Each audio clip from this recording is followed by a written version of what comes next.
Happy NBA free agency day to all those who celebrate. It officially opens at 6 o'clock Eastern time tonight. A fluid game, one of musical chairs here. And on the eve of this holiday, a pair of superstars opting out of the final years of their contracts. Samir, can we go back to that real quick? Just there's Bradley Beal, and then you have James Harden will both become unrestricted free agents, but it sounds like neither one is going anywhere. Same can be said for Zach LaVine there on the left, who's reportedly telling people he plans to re-sign with Chicago.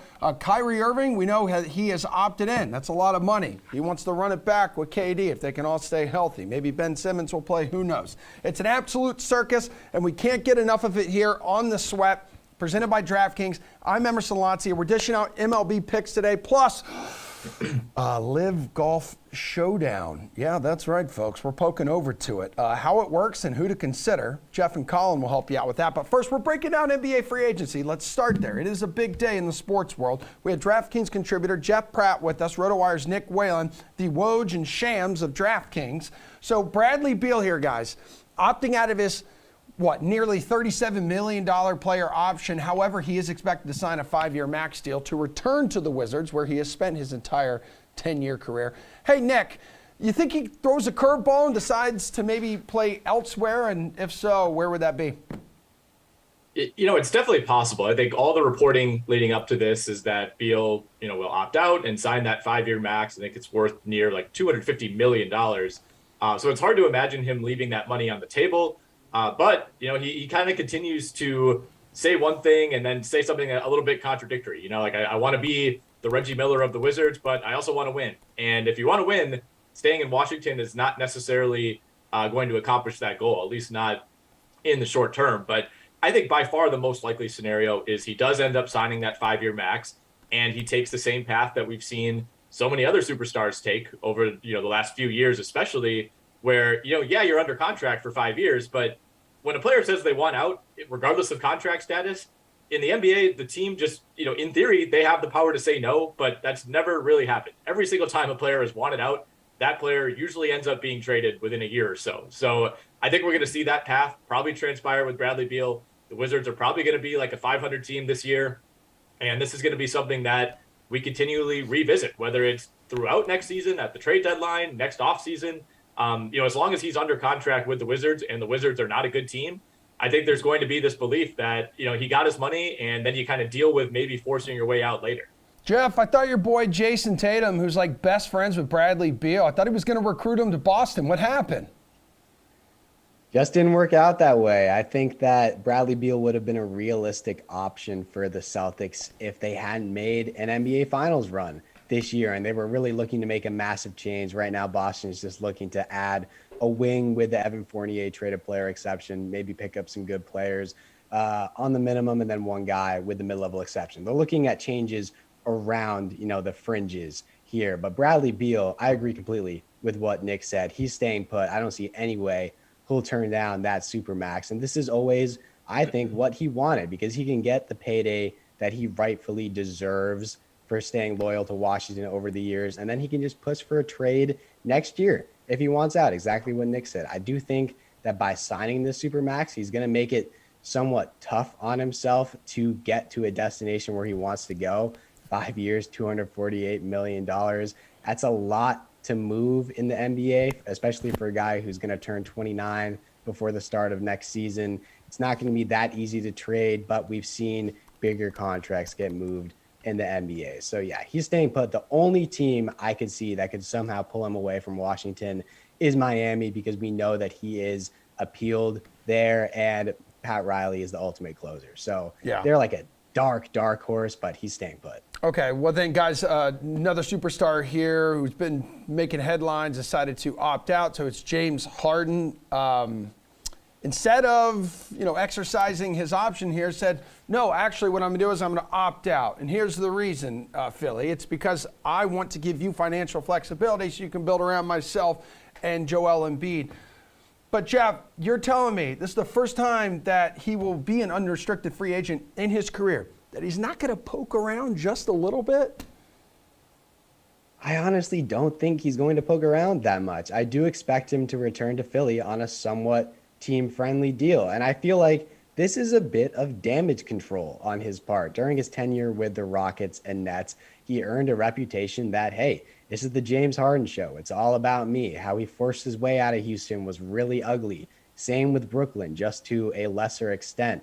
I think Harden feels people starting to sour on him and also recognizes that this is his last true chance to win a championship with Joel Embiid in Philly. So taking a team-friendly deal to give the Sixers more cap flexibility, maybe to eventually go out and get PJ Tucker on a 3-year, $30 billion deal like we've been hearing about. It's just going to put him in a good situation to win and also gain favor with those diehard Philly fans because he needs someone on his side right now. Yeah, I was going to say, Nick, this is definitely going to win over any fans that he may have lost in Philly last year.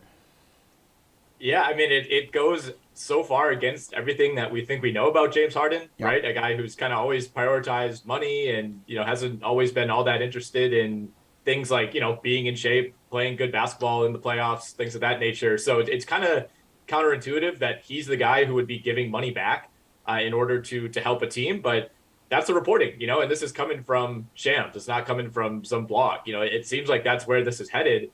And I think, in a normal summer, maybe James Harden would do a little more exploring, but technically right now he's a free agent. He did opt out, and we expect him to go back to Philly. But like, what other team is he going to go sign with for the max outright? Is it Detroit, Orlando, the Spurs, the Thunder? Like, none of those teams are even interested in James Harden, and certainly he's not interested in going there. So I think in that way, it actually works out for Philly because with the cap environment this summer, there's just not that many other options for Harden.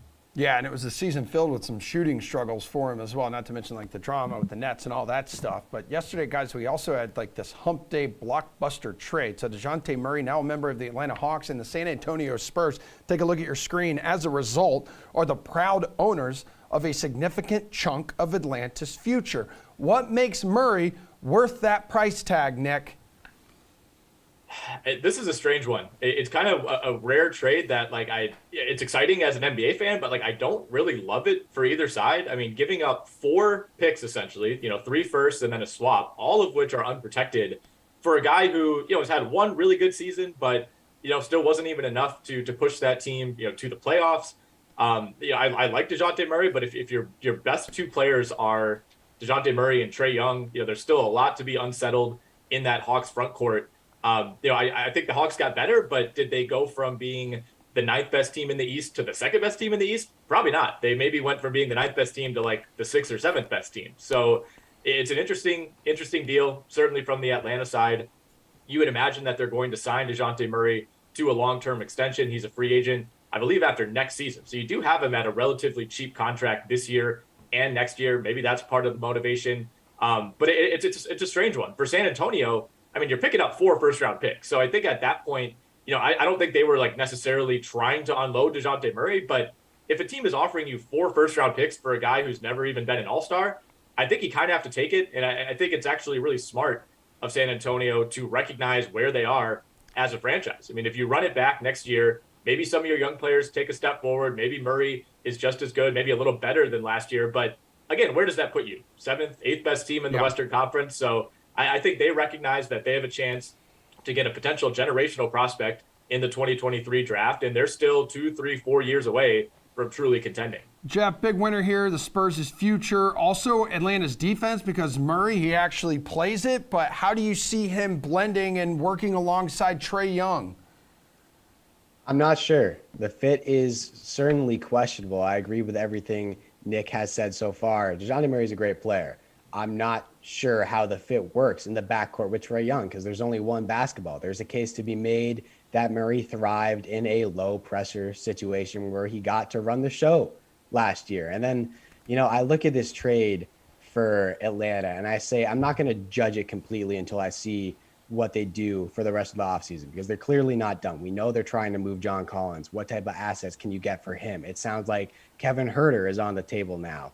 When you trade those guys away, are you able to recoup some of those assets that you gave up for DeJounte Murray? And then what does the final roster look like? You just lost Danilo Gallinari, who I understand was wildly overpaid, but he was still a solid bench player, and he had some pretty big performances for the Hawks last year. So I'm not ready to completely judge this trade until I see what Atlanta's team looks like heading into the start of the season. But I'm with Nick. This isn't necessarily a slam dunk for either side. I think the Spurs got what they wanted. They sold high on a guy who might have thrived in an environment that was beneficial for him last year. And the Hawks got a stud defensively to pair with Trae Young, who, as you said, Emerson, just does not play any defense for Atlanta. So, yeah. Well, speaking of judging, everyone's always judging the Knicks, and they've been a team already making noise here, trading away Nerlens Noel and then Alec Burks to Detroit, freeing up $19 million in cap space with the expectation of offering Jalen Brunson a huge deal when free agency opens tonight.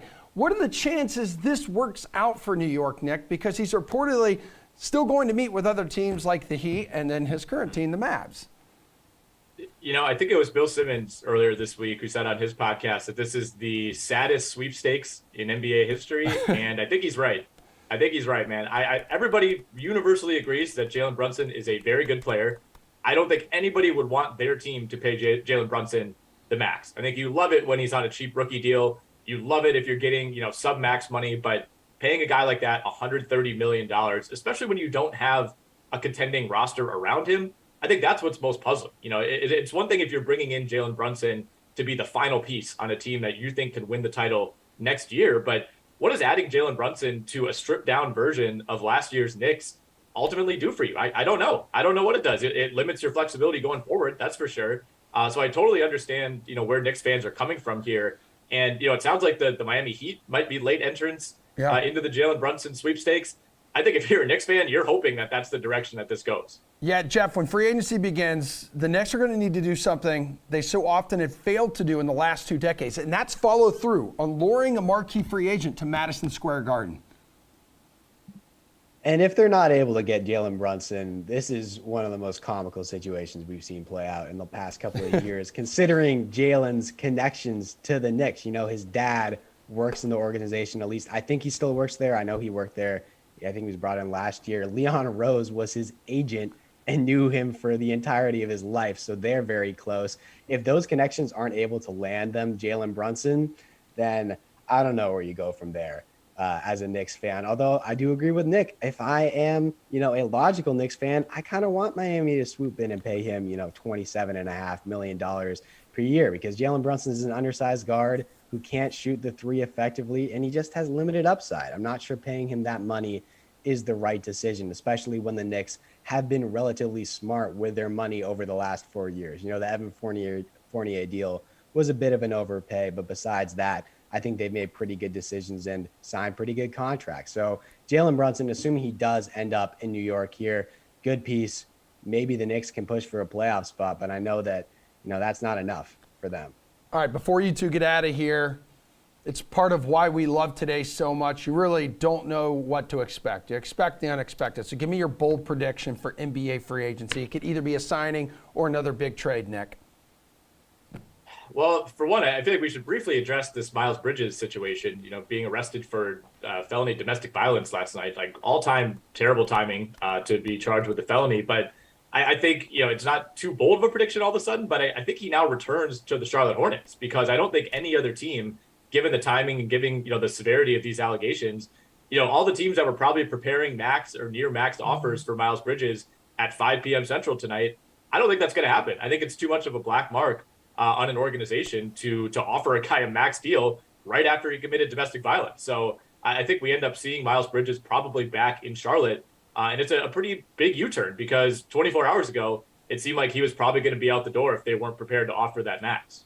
What do you think, Jeff? I'm going to go with the other big restricted free agent here. I'm predicting a DeAndre Ayton sign and trade to the Indiana Pacers. Ooh. Indy has cap space. I think with the Pistons effectively taking themselves out of the running with the moves they've made over the last couple of days, this might be the most realistic landing spot for Ayton. The Pacers have been flying under the radar quite a bit in these sweepstakes, but there is registered interest there, and they have the contracts to send back to Phoenix. The big piece would obviously be Miles Turner going back to fill the center position for the Suns. There's a path where Malcolm Brogdon is also a part of that deal. That would open up more ball handling time for Halliburton, Chris Duarte, Benedict Mathurin, who they just drafted. This feels like a real possibility to me, with other teams taking themselves out of the running. Yeah, you also got some DeAndre Ayton to Nets trade rumors as well heating up. Gentlemen, that was fantastic work. Really appreciate it. Enjoy the day. You were both born for this glorious day. Steve and Nick were born to deliver baseball bets, and they will do so right after this break.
One of the best baseball stories of the season was delivered last night. Few career paths by an athlete have been more winding than Mark Capelle of the Phillies. After 9 years of grinding in the minors, battling shoulder injuries, and even leaving the game, the number one pick in the 2013 draft made his major league debut at 30 years young, becoming the oldest former top pick to make his MLB debut.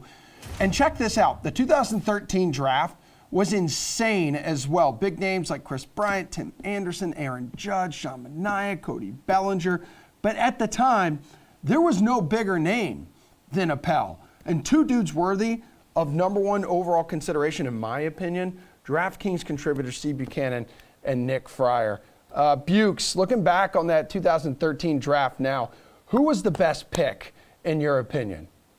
I'm really glad that I got to go first, because an uneducated swine like Nick Fryer is just going to say Aaron Judge.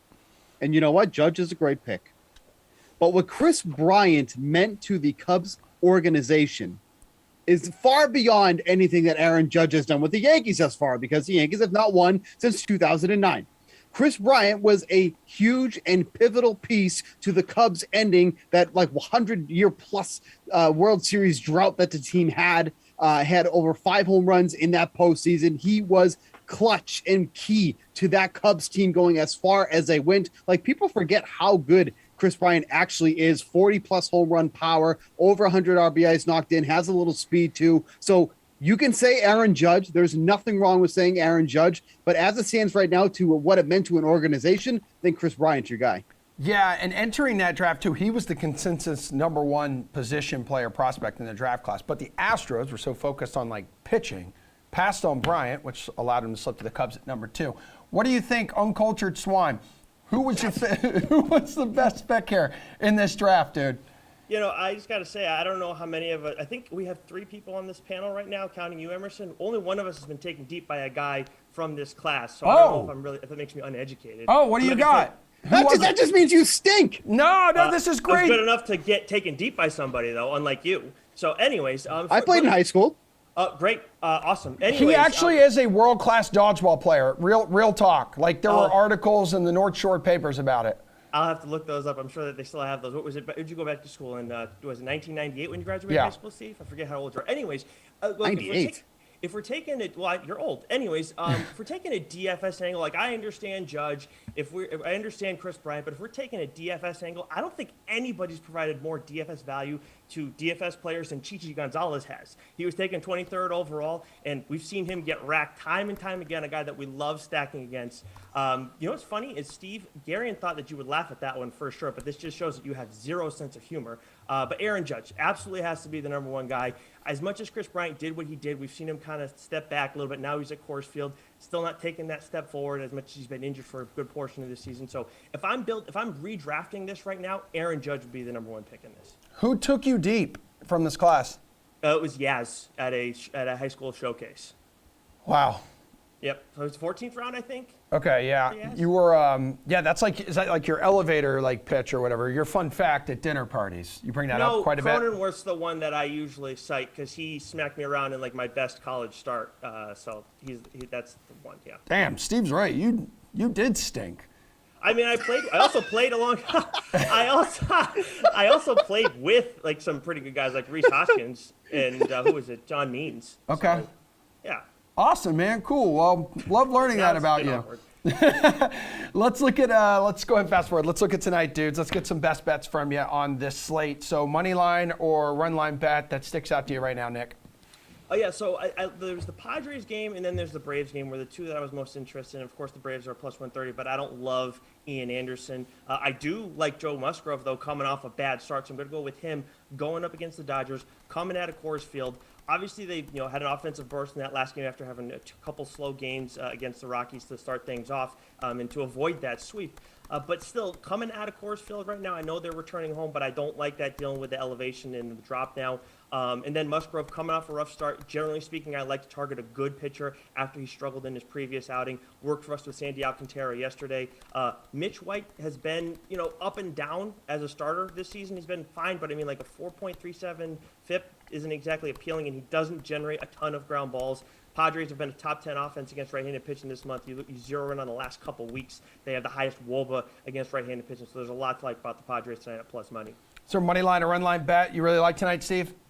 Yeah, give me the Mariners on the run line at -1.5 going up against the Oakland Athletics. I mean, the Oakland Athletics are one of the worst teams in Major League Baseball. They're also one of the worst teams in Major League Baseball on the run line. So naturally, I would go to the Mariners in this scenario. They're going out with Adrian Martinez tonight, making his second start as a Oakland Athletic. I don't know if that's something that he's going to say as a fun fact like Nick does, saying you got taken deep by like Jake Cronenworth. I don't think Martinez is going to say, well, I used to pitch for the Oakland Athletics. I don't think that's really going to impress many people. But he had one start against the Tigers thus far. I mean, you were able to get through the Tigers through 5 1/3 innings. Congratulations. The Mariners have the upcoming American League Rookie of the Year, Julio Rodriguez, that you have to get through. So I think the Mariners are in a great spot here to win by 2 runs. One of their best starters on the mound tonight, Logan Gilbert. Give me that one, 1.5 for the Mariners against this, whatever you want to call this Oakland Athletic team. All right, Biggs. Well, give me an underdog at plus money that you would bet. Yeah, going back to what Nick was talking about, I think great value here on the Padres at plus 115 going against the Dodgers. If you haven't really looked yet, the Dodgers are in a bit of a free fall mode. It feels like injuries are starting to mount. They're throwing guys out there like Mitch White to take the mound against them, up against Joe Musgrove. Right now, Joe Musgrove is one of the top candidates in the league to win the Cy Young. So this Dodgers team in a bit of a free fall right now. So I think you're getting some good value on this underdog Padres team. It's not usual that you get the Padres at plus money, especially when Joe Musgrove is taking the mound. So give me that at plus 115. That's some pretty good value here tonight. Nick, who's your underdog at plus money tonight? The underdog was the Padres. I went in reverse order with my notes. I'm getting whiplash. I'm having like flashbacks from getting hit around back in my worst days. My run line play was actually the Yankees at -1.5. That's the one I meant to talk about in the last segment because Luis Garcia doesn't have a great ground ball rate. You got Luis Severino going on the mound for the Yankees. I know he just saw this lineup, but still they didn't see him at his best. With no Yordan Alvarez probably tonight and no Jeremy Pena, or at least one of them out of the lineup, that's a huge boost for Severino. Obviously, a rough collision the other day. We'll see when we get those guys back. And, of course, the Yankees are looking for payback for after that Houston series almost getting swept in that one. I know they won that last game, but still they got something to prove against this team. And Luis Garcia, 3.68 ERA, 4.09 FIP, that's definitely a guy who they can do it against. All right, Nick, let's go game total. Okay, this one I am going to cheat a little bit on because there isn't a matchup that I feel like one way or the other about that it's going to be a high-scoring game or necessarily a low-scoring game. Even that Yankees-Astros game. Cubs under 2.5 runs through the first 5 innings. Graham Ashcraft is getting no respect in this game. I don't understand it. I know he's had a couple rough starts recently, but still he bounced back last time out. He's only gone over this number twice so far this season. Again, those were in 2 of his last 3 starts. But the Cubs, 129 ISO against right-handed pitching this month. I know they're like 11th in WOBA against right-handed pitching in June. But they have the 3rd highest BABIP right now, so they're getting a little bit lucky, despite the fact that they have the 3rd highest ground ball rate against right-handed pitching this month. For Ashcraft, he has a 57.1% ground ball rate, 24.2% soft contact rate, and a 25.3% hard contact rate. So a lot like about this matchup on the red side of it. Ashcraft also under 3.5 to earn runs is a prop worth considering too. Yeah, that game has the highest total too on the slate at 10. The Reds at the Cubs. Steve, what do you like tonight for a game total? Yeah, so going over with the Braves and Phillies, not one that I love. There's not actually a lot of totals on this slate that I love, but I think this is one that has the potential to go over. Both the Phillies and the Braves are in the top 10 at hitting the total on the over this season, which is impressive because we think about how little that was hitting in the beginning of the season. Then you have Ian Anderson. He's been getting absolutely hammered this month, and not in the way that you want to be. He's getting hammered on the mound. Like, it's just been getting absolutely annihilated, over a 5.0 ERA this month. Nick loves that comment. Thank you, Nick. That's a good boost for the ego there. But 15 runs allowed on 31 hits in just 26 and 2/3 innings this month. He's basically gone back and forth between allowing 4 runs, 0 runs, 4 runs, 4 runs. That's basically how his game log has looked this month alone, with the way the Phillies are hitting, with the way the Braves are hitting, and then some uncertainty in the back of the bullpen for both teams right now. Kenley Jansen on the IL. They don't have their solidified closer right now. The Phillies bullpen has been extremely untrustworthy. So give me over 8.5 runs for two teams that normally have been hitting the over on their total throughout the season. All right, let's go to prop bets. Which one do you like tonight, Steve? Yeah, give me Christian Yelich to go over 1.5 bases tonight against JT Brubaker. If you look at his stats overall, they really skew towards struggling against lefties. Yelich has been hitting at the leadoff spot, so getting over 1.5 bases at plus money for somebody who's in the leadoff spot is something you usually don't see. A lot of these guys are usually in the -105, -110 range. Like the other night, Tommy Edman was in one of the same matchups against JT Brubaker. His over-under on the base totals was at -105. So you're getting plus 105 for Christian Yelich feels like a nice little prop there. If you look at the numbers for Brubaker against lefties, majority of the extra base hits that he's allowed has been against lefties. So give me Yelich to go over 1.5 bases plus 105. Fryer, which prop are you going to bet on the DK Sportsbook? Luis Garcia over 4.5 hits allowed. I'm surprised it's actually at plus money. 8 of his 13 starts, he's gone over this number. 3 of those 8 starts have come in his last 3 outings. I know the Yankees don't have the highest line drive rate, but they got the second lowest ground ball rate against right-handed pitching this month. Not great for Garcia, who has a 36.6% ground ball rate, as I mentioned a little bit earlier in the segment. And the Yankees don't strike out much against right-handed pitching, too. They have the highest WOBA against right-handed pitching this month. I mean, highest ISO, second highest WOBA in this month against right-handed pitching. And all of that's happening while they have a 250 BABIP against right-handed pitching. So I'm stunned at this number, and this is the one that jumps out most. All right, Steve, what position did you play in baseball? Left field. Left field. Okay. Left out, you mean? Nope. Chill out. No. Hey, could you hit? Could I hit? Yeah. How about could I mash? Okay. That's a better question. All right. Well, I'm just saying all 3 of us are in the Boston area. I think we need to meet up and kind of have Nick pitch to you. I could be on the call and we could have some fun and we can create some hashtag content. That's actually a really great idea. And I'd love to take Nick deep. Okay. Excellent. Maybe we'll do like a free-to-play pool. Samir, what are you freaking out about? Okay. He played baseball too. Samir wants you guys to know. Okay. Thank you, Samir. Too. Kravis has been saying for years that he'd own me, and I've been waiting for the opportunity to do that. He never takes advantage of it. We just came up with a brilliant hashtag content idea, so we'll get after it. We're going to bring... Make the sweat fun again. All right. Good stuff, gentlemen. We're bringing you a new league, but a familiar sport when we come back. We're breaking down this week's Live Golf Field and how it works on DraftKings. This is a little different than what the PGA Tour is doing.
Ladies and gentlemen, look at this. Live Tour DFS is now available on DraftKings, but instead of a week-long tournament-style contest, DK is offering showdowns for those of you in participating states. These are non-captain showdown contests for rounds 1 through 3. The usual $50,000 salary cap to create your lineup. It all starts today with the Tour's first trip to the United States. Our featured contest, the $60K flop shot, which pays out $20,000 to first place for just a $15 entry. So go check it out now because lineups lock at 4:15 Eastern time. Saying, well, that's late. Well, yeah, they're out on the West Coast. Here to break down today's round 1 showdown, we got DraftKings contributor Mr. Jeff Ulrich, one of the golf gurus here. So, dude, it tees off at Pumpkin Ridge Golf Club just outside of Portland, Oregon. And more guys made the jump recently. So, Koepka, Reed, Matthew Wolfe, Pat Perez, who's been in the news all week for his comments and his wardrobe at the welcome party. How do you feel about this most recent wave of guys to make the move? Yeah, I mean, Pat Perez really living his best life right now, Yeah. and that's not a hate. That's not a hater. It's same sentence for me either. Again, for DFS, it's going to be a bit of a change. The other factor with these contests are it's a shotgun start, right? So you will see, especially when they're in North America, you're not going to see those 7 a.m. lock times. They'll be more towards the afternoon. So this is going to be more regular with Liv. But in terms of the players that went over this week, I mean, Perez, Koepka, Reed, what do these guys have in common? They're all on the other side of 30, right? I mean, they've all played a lot of golf over the last 10 years. And they're all kind of just set to the point where, you hand them more money and you say play less, they're going to take it. It's not that shocking. I think the most shocking of the three is probably Brooks because he did come out against the tour, the Live Tour, I should say, a couple months ago or whatever. And he's kind of been the guy who's just been really focused on majors and maybe just saying building his legacy, but that's kind of just gone out the window. It seems like injury concerns have taken their toll, and it seems like it just was an offer that was too good for him to refuse at this point in his career. So again, I mean, you can come and you can rally on these guys, and I see a lot of the media trying to pry them with questions, and a lot of these golfers are not doing themselves favors by giving straightforward answers. Pat Perez, God love him, because he's really the only golfer who has given a straightforward answer so far to these questions, which is, of course I'm going to take the more money at this point in my career. It's like winning the lottery. It's exactly what he said. Good for him. But, at the same time, these guys like Koepka and Reed, they're just not doing themselves favors by avoiding some of these questions. So the most interesting player this last wave, though, Emerson, Matt Wolfe, I mean, 2 years ago, competing for majors and now just gone and playing on a team called the High Flyers with Phil Mickelson. So that's shocking to see what Matt Wolfe has gone. And I don't know, 2 years ago, this guy was pegged as a 10-time PGA Tour winner, multiple major winner, probably in most people's minds. Now he's not even on the tour. So yeah. I was just and now you have the PGA Tour and the DP World Tour, they're answering back, expanding and strengthening their alliance and their allegiance. What do you think the sport of golf is going to look like in, let's just say, 3 months? Yeah, no, and look, I mean, I think it's a smart move by the PGA Tour to bring in the DP World Tour. I mean, you've got a great system of tournaments over there, and you've got some good players. Why not give them a chance to feed into the PGA Tour system now? Use it as another feeder tour. I think it's really smart. I think that this kind of stuff should have been done before. And maybe if it was, this whole thing would have been squashed before. But I do think that the PGA Tour, and we've already seen it, they're going to go through changes. And it's going to be quite drastic. The fall series, the wraparound series is gone.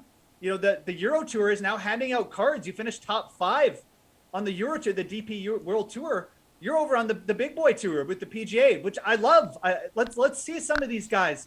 Hardcore golf fans like myself, we like watching the Euro Tour players. They're really good, and they show up once a year in the majors, and we get to root for them, but then they go away. Now they're going to have a chance to come over and really prove themselves. We've seen guys like Garrick Hago come over, play really well. Thomas Peters is another guy I'd like to see more. So I think it's good. It's really good for the PGA Tour, and the fact that they did strengthen that alliance. But you do question a little bit, why did it take so long for this to happen? Yep. So the Liv did force their hand. That's the one thing you say. But I think it's going to really benefit professional golf from the PGA Tour's perspective, because these changes, in my opinion, have all been positive so far. Well, hey, listen, this field that Liv Golf has put together this week, I think it's stronger than any other field you're going to find in professional golf around the world. 8 of the world's top 40 are in the field this week. But this showdown format for this league, Jeff, what kind of strategies should DFS players be looking to use? Yeah, I mean, it's strong from the perspective of it's got some bigger names at the front, but like it gets pretty thin pretty quickly at the back too. Let's not kid ourselves here.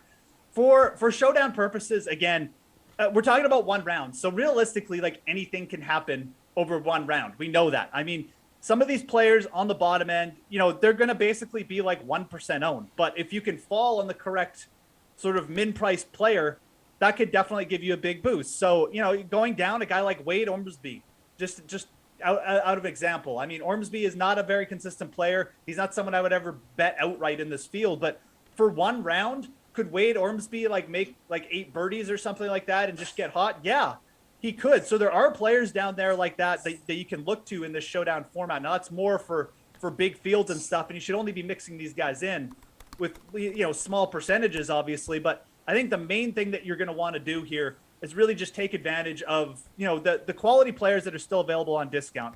And the main player I'm looking to is like a guy like Bryson DeChambeau at 9,800. Bryson's still under 30. He's mainly just had injury issues this year. I still think Bryson is probably still in the prime of his career.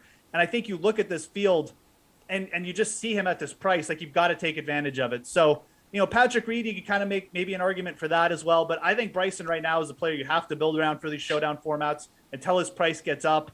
I do expect that you'll see him rebound.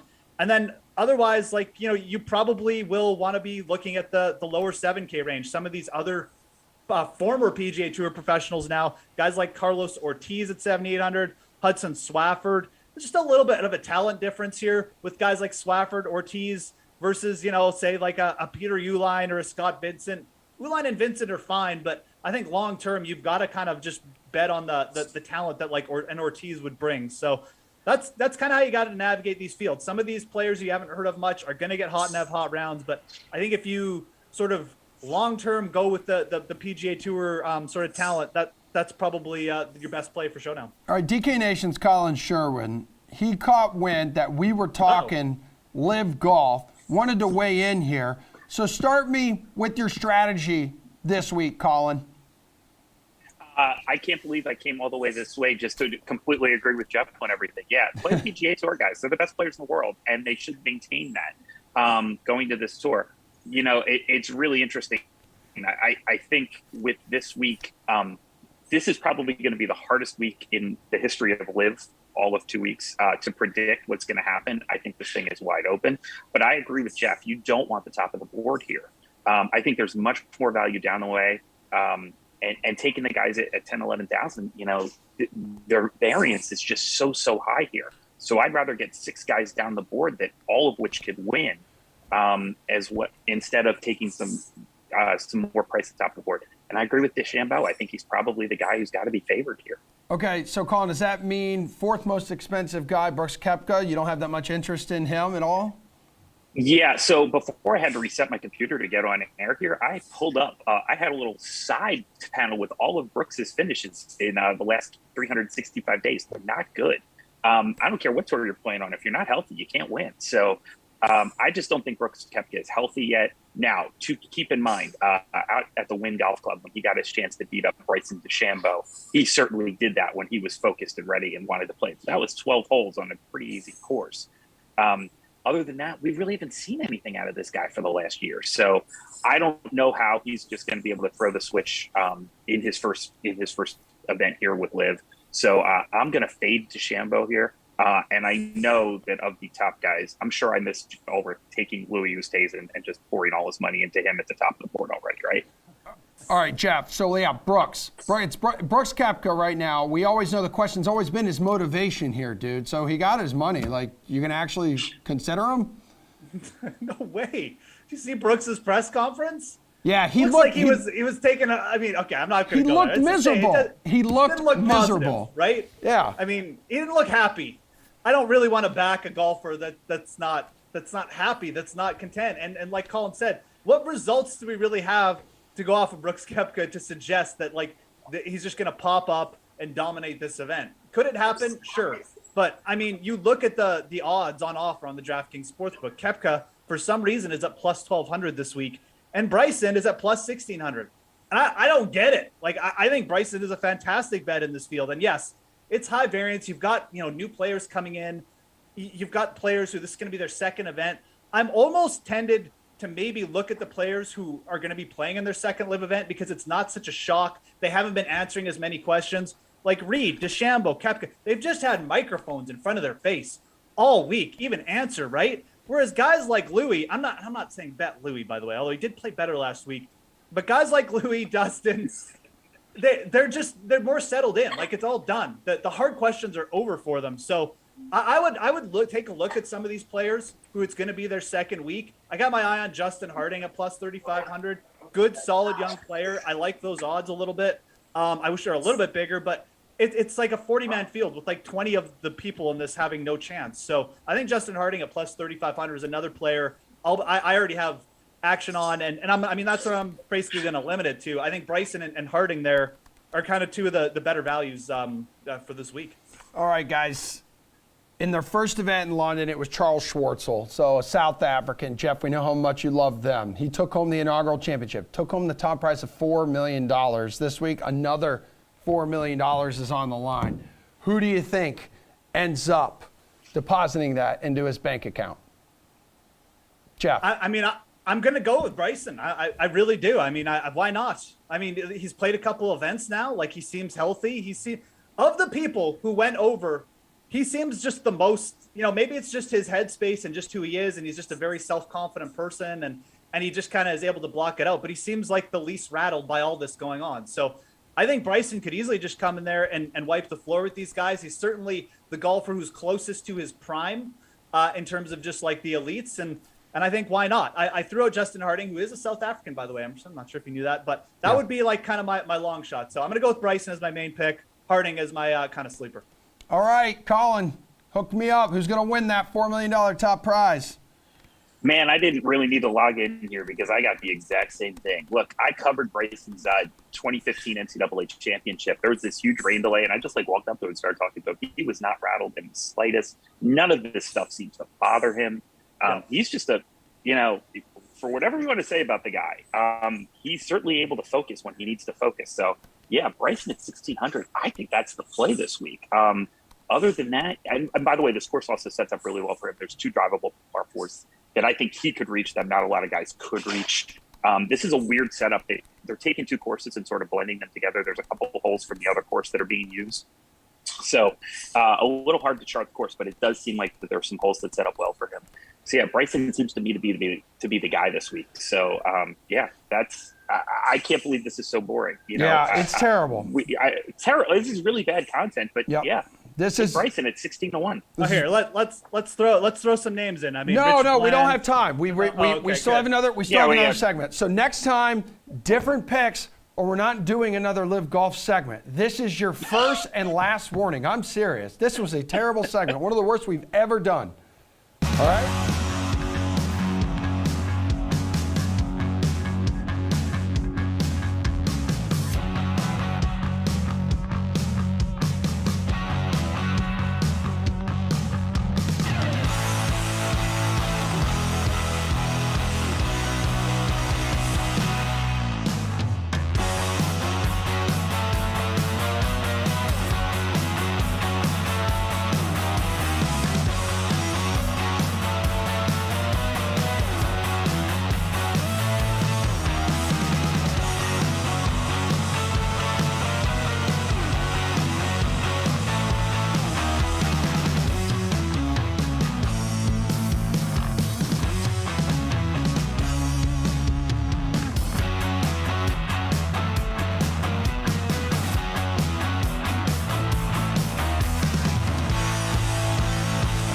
All right, we did the betting thing around the diamond earlier in the show, so if you missed it, go ahead and rewind it back. It's Steve, it's Fryer talking best bets tonight. Also, Fryer talking about how basically every dude in Major League Baseball today took him deep in high school or college.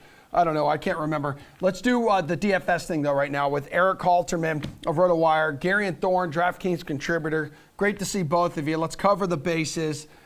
Start me off with your high-priced pitcher, Gare Bear. I don't think it's going to surprise anybody. It's got to be Logan Gilbert. He's $9,500. We could basically rename this segment, Who's Pitching Against the Athletics or the Tigers Tonight? Because that's kind of the first thing that runs through my mind every single slate. Oakland has just been absolutely terrible against right-handed pitching so far this season. They have a 262 WOBA within the split. That is tied for the worst mark in all of baseball, obviously with the Tigers. And while Logan Gilbert has not exactly been able to recreate the magic we saw in April the last 2 months, over his last 6 starts, he's got a 2.21 ERA and a 2.99 FIP.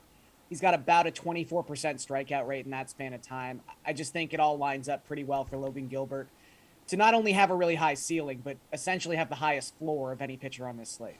All right, Eric, where are you going? Yeah, as usual, Gary and I are in the same place for our top choice. Gilbert is also mine. His ERA of 244 overstates how good he's been this year. The ERA estimators are in the mid threes, but that's completely fine against a team that ranks last by WRC plus at the most pitcher friendly park in the league. Gilbert, I think, is very obvious as the top choice here. Although I think Aaron Nola is a fine pivot. Much tougher matchup against Atlanta, although if Ronald Acuna is out again with his foot issue, they're less scary. 4 straight excellent starts for Nola, 2 of them 8 scoreless innings, at least 6 strikeouts in all 4, 30 total strikeouts over that 4-start run with 3 earned runs allowed. So he's a totally fine pivot, but Gilbert, I think, is a clear number 1 here. All right, now let's go to value pitcher, Garion. I'm going to go right to the bottom. This is the first time I can ever remember seeing Kyle Hendricks be the lowest price pitcher on the slate. And while I can't really say too many positive things about Kyle Hendricks in 2022, there's just some obvious upside here. I mean, first and foremost, Cincinnati is a really good matchup for Hendricks in particular. Hendricks is someone who struggles immensely with left-handed bats, but with Tyler Naquin on the IL right now, the only left-handed bats you're dealing with in this Cincinnati lineup are Joey Votto and a completely washed up Mike Moustakas. Those honestly might be the only 2 lefties he has to face. So already this is a very good spot for Kyle Hendricks. And we're also talking about someone who's coming off throwing 7 1/3 scoreless innings against the Cardinals. I mean, he got 28 DraftKings points in that game. The Cubs are favored to win tonight, so the win expectancy is even on his side. I just don't really understand why Hendricks is this cheap. Again, he's been terrible in 2022. I cannot defend the way he's been pitching over the course of the season, but there's no reason he should be the cheapest arm on this slate. So I'll just get a piece of Hendricks, cross my fingers, and not watch this game. All right, where are you going for value on the mound, Eric? Yeah, I think the second cheapest guy, Adrian Hauser, just $300 more at $5,400. I think he's just as good of a play here as Hendricks. I have him slightly ahead. It's basically the same logic for either guy. They're not very good, but they won't cost you really anything at all. Hauser's 4.50 ERA on the season is right around where some of the more pessimistic ERA estimators are, so maybe there's a little bit room for improvement. He's pretty similar to this version of Hendricks. Neither guy strikes out anybody. Hendricks avoids walks better, but Hauser keeps the ball on the ground pretty well. Hendricks no longer does that at this point in his career. The reason I slightly prefer Hauser here is just because he gets the Pirates, so I think it's an even friendlier matchup than the Reds, and the game is in Pittsburgh, which is a pretty good place to pitch. It's really a toss-up between neither of these, though. If you're looking to save money, definitely either Hendricks or Hauser. Certainly wouldn't do both, but either one I think is fine if you want to spend up on big bets. Garion, high-priced hitter, who are you going to drop some change on? So this actually kind of dovetails perfectly. The reason that I have Hendricks above Hauser, and the reason that I like Brian Reynolds tonight, not just because he hit 3 home runs yesterday, although that definitely helps, hitting 337 in the month of June with a 173 WRC plus. If Hauser has a massive weakness and a big red flag, it is left-handed batters. This has been something that has been plaguing him throughout the entirety of his career as a starter. And in his last 6 starts in particular, he has given up a 4.28 WOBA to left-handed bats. I can't say many positive things about the Pittsburgh Pirates, but what I can say is they have an absurd amount of left-handed bats. If you look at their lineup from yesterday's win against Washington, they trotted out 7 natural left-handed batters, a switch hitter in Brian Reynolds, and Key Brian Hayes was their only right-handed bat, and Key Brian Hayes is pretty good. So I think if you're really going to nitpick here and say what is the worst possible scenario for Adrian Hauser, it is having to face a lineup entirely made up of left-handed bats, which is something really only the Pittsburgh Pirates are equipped to do. So I think this is a kind of under the radar terrible matchup for Adrian Hauser. And I think the Pirates and Brian Reynolds in particular might be able to take advantage. All right, Easy E, what you got? Oh, Kyle Schwerber at 5,100. Schwerber is a scary hitter when he gets hot. We saw that at times last year. He's hot right now. In April, 720 OPS for Schwerber. In May, it was 722. But in June, 1057. And he's hit 11 of his 22 homers this season, this month. That got him tied with Pete Alonso for fourth in the league. He's also fourth in the league in barrel rate with a 20.7% mark. Trailing only Aaron Judge, Giancarlo Stanton, and Mike Trout, three guys who pretty famously hit it pretty hard. Schwerber has some of the best contact quality in the league when he's on, and he's on right now. Platoon advantage against Ian Anderson also helps him here. Anderson's got a 4.60 ERA on the year, which is right around where a lot of the ERA estimators have him. He just has not taken that step forward. So I think it's a good matchup for a guy who's about as hot as anybody in the league this month. I mean, Kyle Schwerber in the month of June, too, as we have learned, is 100% a first ballot Hall of Famer. Gary, and how many more home runs does this dude have to hit for us to update his picture here? Yeah, I know. I think he's got like 32 in the last 2 Junes combined. It's wild, dude. It's insane. I don't know what happens to him in June. All right, well, last day of June, so maybe if he goes deep a couple times, we can notify the right people here at DraftKings and they can actually put a new ball cap on him. Real quick on value hitter, Gary. You know who's not having a good June? Who? Yusei Kikuchi, giving up 5.28 home runs per 9 in the month. An 800-plus slugging percentage to opposing hitters.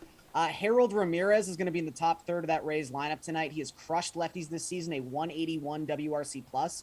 He's just $2,900. I think you could stack the top of this Rays lineup in its entirety, but Ramirez is the best value play. Eric, quickly, my dude. Yeah, I'm going for that same lineup. Isaac Paredes has been really a revelation for the Rays this season. You can get him for 3,600. He showed contact, but nothing else in his first 2 partial seasons with the Tigers. But suddenly he's got 10 homers in 36 games this year. 8% barrel rate is right about league average, combined with a strikeout rate under 15%. That's a rare combination of contact and power. He didn't turn 23 until this February. I think there's a lot to Paredes' bat. And I think at 3,600, it's quite a good deal against Kikuchi, the way he's been pitching. All right, dudes, that's all the time we have. We are back tomorrow morning here in studio live, 11 o'clock Eastern time. We're going to be previewing the Nathan's Hot Dog Eating Contest on America's birthday. That's right. It's the greatest sporting event of all time. So